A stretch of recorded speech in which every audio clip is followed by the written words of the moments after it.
Olá, pessoal! Eu tenho prova semana que vem e por essa razão eu resolvi gravar esse vídeo. Então vamos lá. Primeiramente, para falar sobre hemotransfusão, é importante aí a gente relembrar então quais são os componentes do sangue, né? Que no caso seria o plasma, as hemácias, os leucócitos e as plaquetas. Mas qual seria aí a função de cada um desses componentes? Vamos começar aí pelo plasma, né?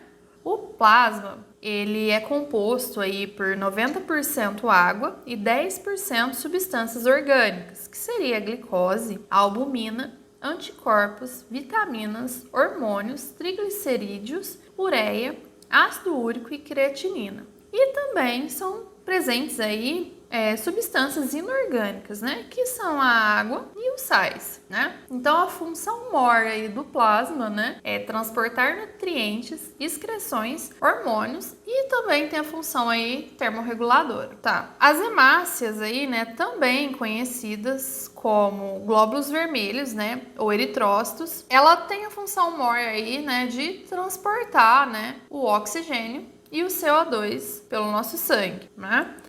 As hemácias, elas duram cerca de 120 dias no organismo, né? Sendo aí constantemente renovadas, né? Elas são células anucleadas. Os leucócitos, né? Também conhecidos aí como glóbulos brancos, né? Eles são responsáveis aí pela defesa do organismo. E as plaquetas, também conhecidas como trombócitos, elas são responsáveis aí por realizar, né, a coagulação do sangue e acabam aí também realizando a defesa do organismo de forma indireta. Mas para que serve o sangue exatamente aí? Qual que é a função dele, né? Ele tem a função respiratória, né? Ou seja, ela transporta aí o oxigênio, né, dos órgãos respiratórios até as células, né? E gás carbônico das células até os órgãos respiratórios, né? Nutritiva, né? Quando ela transporta aí os nutrientes, né, absorvidos aí da via digestiva a todas as células do corpo. Excretora, ao transportar os catabólicos, né, como amônia e ureia, né, as toxicidades, né, que são produzidas aí pelo metabolismo celular, até os órgãos excretores, né, de onde vão ser aí eliminados. Defesa, né? O sangue, ele possui um importante papel na defesa do organismo, né? Quando ele conduz, né, os leucócitos, né? Que são células especializadas no combate, né, ao agentes infecciosos externos, né? Que invadem o nosso corpo. Tem a função também termorreguladora, né? Importante condutor de calor. Quando o corpo aí tende a esquentar, né, ocorre aí uma dilatação dos vasos periféricos, né, facilitando a irradiação desse calor através da superfície do corpo. E endócrina, né, quando ela faz aí o transporte de hormônios, né, produzidos nas glândulas endócrinas, as diversas regiões do corpo, né, onde vão ser necessárias para regulação e coordenação das inúmeras atividades celulares, né, e tissulares, né. Também vai ter a função de regular a água, regular os eletrólitos e regular o pH, que é feita aí uma troca contínua, né, de moléculas e íons entre o sangue e as células, para a regulação aí desse conteúdo, né, da água, dos sais, dos ácidos e bases aí de todas as células e tecidos do corpo, bem como também vai ter a função, né, de coagulação, né, que é formada aí pela fibrina. Quando a parede de um vaso sanguíneo é danificado e ocorre uma hemorragia aí, né? Esse mecanismo de coagulação, ele limita a perda de sangue. Ele vai lá correndo e tufia, estanca. Tá, mas quais são aí os tipos sanguíneos? Existem 4 tipos sanguíneos, o A, o B, o AB e o O, denominado aí como sistema ABO. O tipo sanguíneo, ele é definido aí pela tipagem sanguínea herdada dos pais. Ele é determinado por 2 alelos, segmentos de DNA, onde um pode ser dominante e o outro recessivo. O RH é o que define se o sangue vai ser positivo ou negativo. Por isso que é muito importante entender aí o que é a eritroblastose fetal. Ela ocorre quando a mãe é RH negativo e tem um segundo filho com alguém que é RH positivo. Na primeira gestação, ela foi aí apenas sensibilizada, né? Então, na segunda, Se nada foi feito, ela produzirá anticorpos contra os antígenos presentes aí nas hemácias do feto RH positivo. Então, caso a mulher esteja aí, gestando seu primeiro filho com RH incompatível, é necessário tomar uma injeção, né, de gama-globulina, que é anti-RH, também chamada de anti-D, nas primeiras 72 horas após o parto. Isso evita que um segundo bebê RH positivo tenha suas hemácias destruídas pelos anticorpos da mãe. Essa injeção ela vai destruir aí todas as células do bebê, né, que permaneceram no organismo da mãe antes que ela seja sensibilizada. Essa questão das hemácias, né, do bebê sendo destruídas pelos anticorpos da mãe, elas podem gerar complicações como anemia, icterícia, fígado e baço alargados, perda auditiva, atraso mental, malformações, insuficiência cardíaca.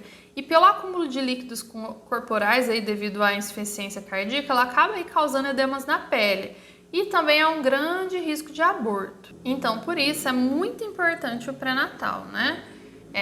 Porque aí a mãe, ela tem essas informações, né?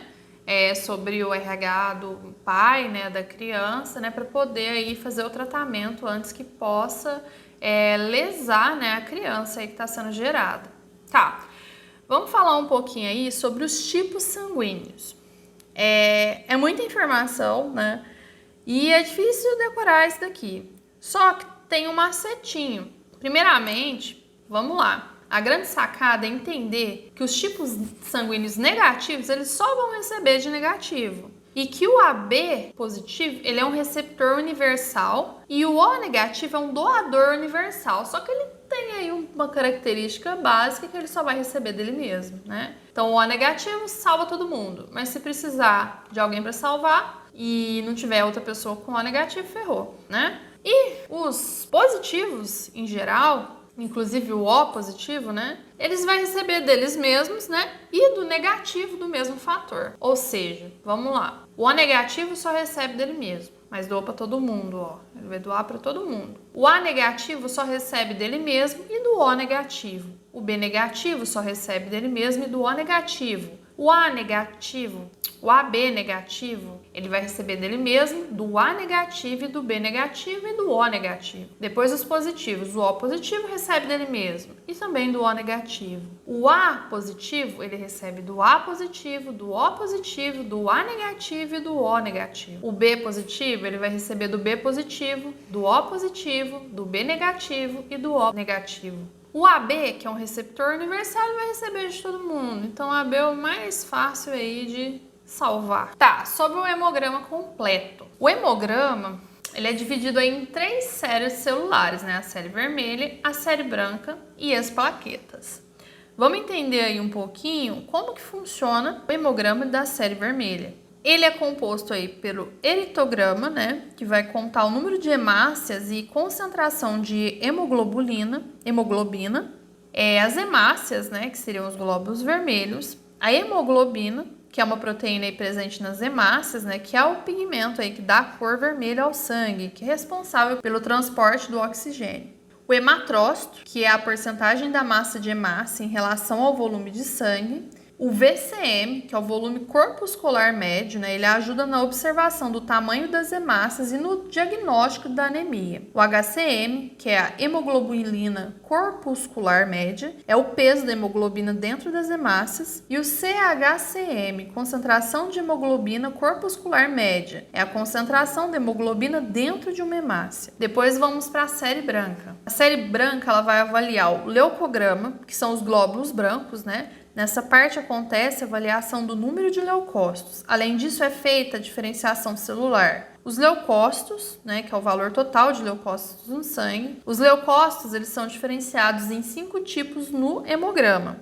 Os 5 tipos de leucócitos são os bacilófilos, que são ativados em caso de inflamação crônica ou no caso de uma alergia prolongada. Os eosinófilos, que são ativados em caso de alergia ou se a pessoa tiver algum parasita intestinal. Os monócitos, que combatem vírus e bactérias, eles são responsáveis aí por fagocitar, ou seja, vai comer né, os micro-organismos invasores. Os linfócitos combatem vírus, tumores e produzem anticorpos. E os neutrófilos combatem as bactérias. Então, os 5 tipos de leucócitos, né, que são avaliados no hemograma: bacilófilos, eosinófilos, monócitos, linfócitos e o neutrófilo. E depois as plaquetas, que é a parte responsável aí pelo início do processo de coagulação. Quando a pessoa sofre uma lesão, as plaquetas se agrupam aí, então, formando um tampão, que imediatamente estanca aí o sangramento. Mas falando em transfusão, quais são os tipos de transfusão aí que existe atualmente, né? Existe a transfusão agendada, né? Que ela é agendada, então, o dia e o local, né? Geralmente o paciente pode vir um horário, né, e local específico que foi combinado aí previamente. De rotina, né, que é comum para pacientes hospitalizados, né, dentro do ambiente hospitalar. Urgência, que ela vai ser realizada aí até 3 horas após o pedido feito. Emergência, que é uma transfusão imediata, né, que vai assim ser a diferença entre a vida e a morte do paciente. Aferese, que é quando o sangue passa por um processo e somente um componente do sangue é retirado. É o caso das plaquetas, né, que são retiradas do sangue e o paciente pode receber a transfusão somente das plaquetas. Hemaferese, que ocorre quando são retiradas aí substâncias nocivas, né, do sangue do próprio paciente, né, e esse sangue vai retornar para o mesmo paciente, né? E a autóloga, né? Que é quando o paciente ele vai doar para si mesmo antecipadamente. Tipo, ele tem uma cirurgia marcada para daqui 2 semanas, ele vai lá, doa o sangue para poder usar durante a cirurgia, né? Depois, caso seja necessário. E isso é muito bom, porque vai evitar os riscos aí de reações transfusionais, né? Porque o sangue é dele mesmo, né? Diferente de quando você vai receber o sangue de outra pessoa, os riscos são bem maiores. Tá, então, a partir do sangue aí a gente tem alguns hemocomponentes, né? E quais seriam esses hemocomponentes? Eles são obtidos aí por meios físicos, né? Que seria o sangue total, plaquetas, plasma fresco, concentrado de hemácias e o crioprecipitado. Mas como que são esses meios físicos, né? Após aí o sangue ele ser coletado, né, do paciente, do doador, né, no caso, ele vai passar por centrifugação, por uma centrifugação a 20 graus, um congelamento. Então, assim, tem vários processos, né, que vão envolver, né, meios físicos, que vão envolver isso para poder estar separando plaqueta, plasma fresco e o concentrado de hemácias, né, para poder ser utilizado aí no paciente que vai precisar. Em seguida, a gente tem os hemoderivados, né, que são obtidos aí por meios físico-químicos, né, que seriam as globulinas, albuminas e o concentrado de fatores de coagulação. Tá, mas por que aí vai ser indicado, né, cada um deles, né, por que essa diferenciação? As indicações, né, basicamente vão ser para restaurar uma perda, né, às vezes devido a algum acidente, né, algum problema, ou porque esse paciente, por algum motivo, né, por algum quadro clínico, ele está com baixo nível, né, e vai precisar ser restaurado. No caso do sangue total, ele é muito utilizado aí no caso de cirurgia, traumatismo, sangramentos gastrointestinais, partos, né, e no caso de pacientes oncológicos, né. A transfusão dele tem que ser feita aí no máximo em 4 horas, por causa do risco, né, de ter aí uma contaminação, né, de bactéria, ou o risco desse sangue aquecer demais, ter algum distúrbio aí, algum problema no seu conteúdo, né? No caso do plasma congelado, ele vai ser indicado para tratamento de deficiência dos fatores de coagulação ou para a produção de derivados do plasma. Para o caso de doença hepática, né, quando tiver alguma hemorragia, deficiências do sistema imunológico, tratamento após exposição a alguns agentes infecciosos, em caso de grandes queimados aí, né? Hipoalbuminemia, hemorragia e choque. O tempo máximo do plasma para transfusão é 1 hora. O concentrado de hemácias. O volume aproximado dele no ato da transfusão é de 250 ml, né? Tempo máximo de 4 horas. Ele é indicado no caso de hemorragia, leucemia, doença renal, anemia grave, problemas graves no fígado, tratamentos contra o câncer, como radiação ou quimioterapia, que vão aí afetar, às vezes, a produção, né, das células sanguíneas, né? Depois tem as plaquetas, né? Que vai ser transfundido aí em pinça aberta, né? No período máximo de 1 hora. Elas são indicadas aí no caso de sangramento decorrente de disfunções plaquetárias, né? Ou leucemias. No caso aí, né?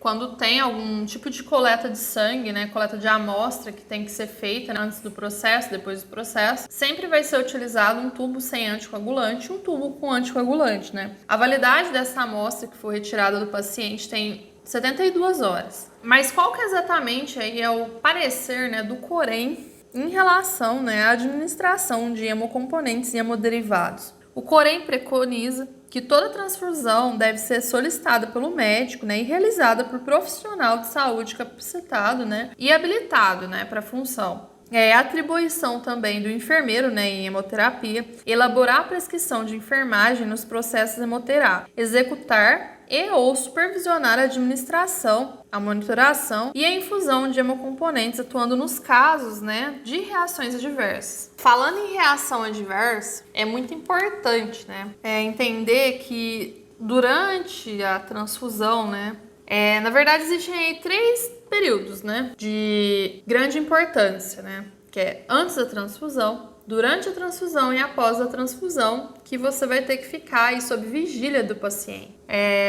Os cuidados, né, principais antes da transfusão vão ser, então, a checagem dos dados aí da requisição do médico com o prontuário do paciente, né, que vai ser o nome completo, idade, registro, convênio, diagnóstico, indicação, dados clínicos, hemocomponente, né, que está sendo ele solicitado, a quantidade desse hemocomponente, né, e o grau de urgência, os dados laboratoriais, né, a data do carimbo e a assinatura do médico solicitante.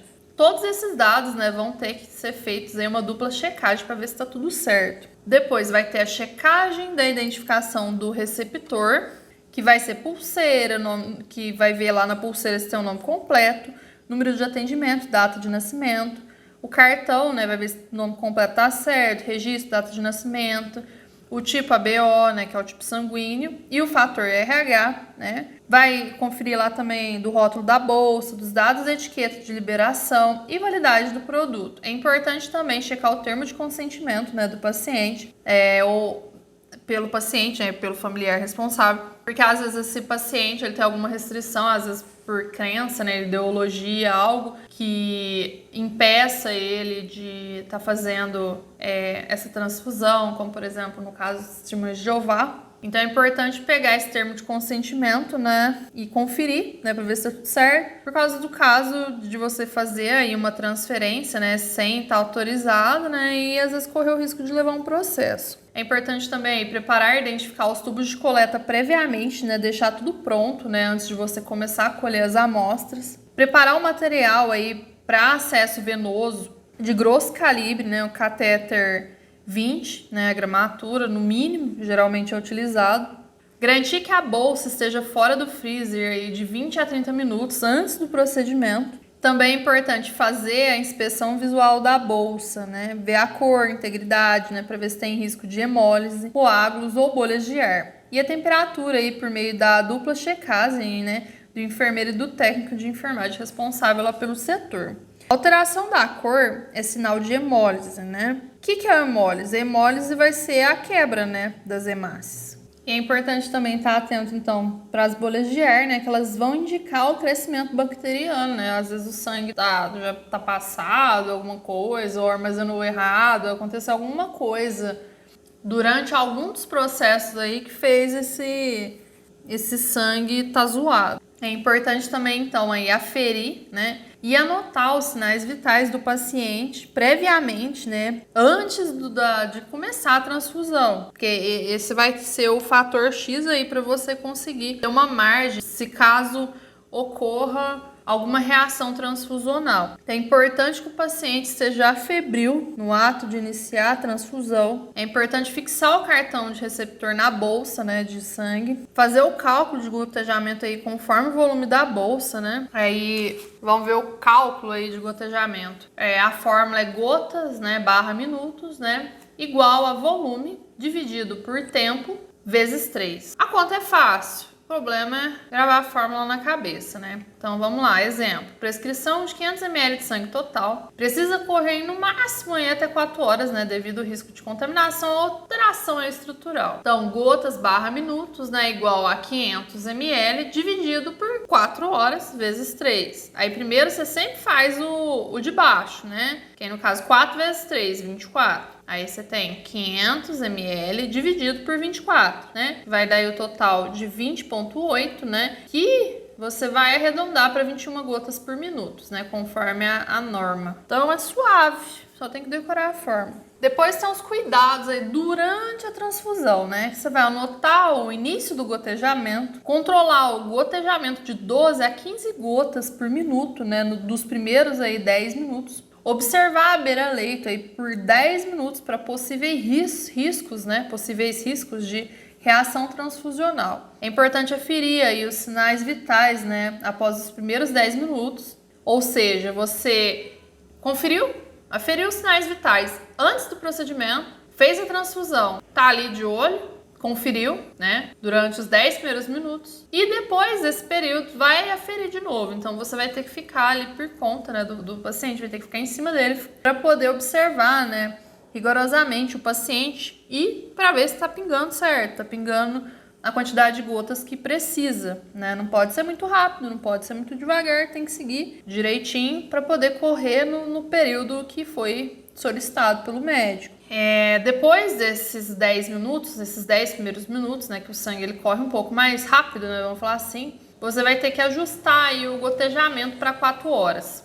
O equipo de transfusão ele deve possuir filtro padrão e ser trocado a cada 4 horas, né, para minimizar aí os riscos de contaminação bacteriana. Ou seja, vamos supor que em 4 horas lá correu o sangue e o médico, às vezes por causa do quadro clínico lá do paciente, pede para colocar outra bolsa no paciente, né? Aí vai correr mais, sei lá, 2, 4 horas, vai depender do médico, vai depender do hemocomponente. Daí você vai ter que trocar tudo, colocar tudo novo, começar do zero, por causa do risco de contaminação. E os cuidados aí após a transfusão, né? É importante anotar a hora do término, né? Assim como você anotou lá no começo a hora do início da transfusão, você vai anotar a hora do término. Por quê? Isso vai te dar um embasamento para caso tenha alguma reação, né? Para ver também se correu o tempo certinho a bolsa, né? Porque caso ocorra alguma coisa, tem que ser averiguado para ver se o tempo correu certo, se a bolsa tá certo, o paciente tá certo, está tudo certo. Você vai aferir então os sinais vitais, né? E vai orientar o paciente sobre possíveis reações. É importante pensar que a velocidade da infusão ela vai depender das condições clínicas do paciente. É muito importante ter atenção aí para o caso de idosos, né? Pacientes renais crônicos e cardiopatas. O tempo mínimo aí, como eu tinha falado, é de 2 horas e, no máximo, até 4 horas. Caso não termine aí no tempo máximo, né, de 4 horas, a bolsa vai ser suspensa, né? E tem que avisar o médico, né? Porque se não correu em 4 horas, o cálculo foi feito errado, né? Então, assim, é importante avisar o médico, né? Porque às vezes ele vai pedir, né, uma nova bolsa, né? Ele vai avaliar o quadro. E no caso aí, quando a bolsa de hemocomponente não for usada, né, por causa de uma transfusão suspensa ou qualquer outro motivo, é importante devolver ela para o banco de sangue. Não vai jogar em qualquer lixo. Eles têm que descartar da maneira correta. É proibido completamente a adição aos hemocomponentes de qualquer substância ou medicamento. Então, a via que está sendo feita é a transfusão de sangue, ela é só do sangue, você não vai colocar mais nada lá, mais nada. Vai ficar lá só o sangue. Se precisar passar medicamento, qualquer outra coisa, você vai pegar outra veia do cliente, né, do paciente, vai pegar outra veia, outra via e vai fazer todo o processo do zero.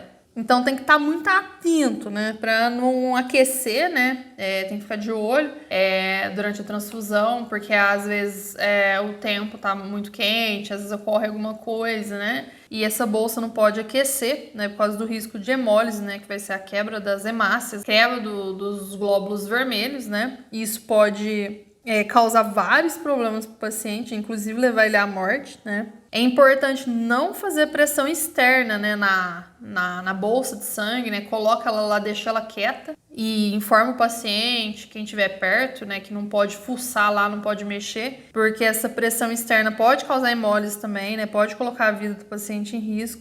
Para transfusão inicial, o paciente então deve estar febril, né? Porque senão você não tem uma margem aí de como controlar alguma possível reação transfusional, que vai ser um dos fatores primordiais, né? Que vai alertar que tem alguma coisa errada com ele, vai ser a febre, a temperatura dele vai subir. Então aí no caso das reações adversas, né, as reações transfusionais, elas vão ocorrer durante o procedimento, né, durante a transfusão, ou até 24 horas, né, depois da transfusão, porém pode ter caso que elas vão ocorrer aí dias após a transfusão. Essas reações adversas, né, elas podem ser inquietação, hipotensão, né, no caso a pressão vai cair, náuseas, né, ou vômito, sangramento anormal, mialgia, dor, que vai ser aí torácica, né, ou lombar, ou no local da infusão, né, onde ficou lá com a agulha. Uma febre, né, a elevação aí da temperatura em até 1 grau, né, é bem comum.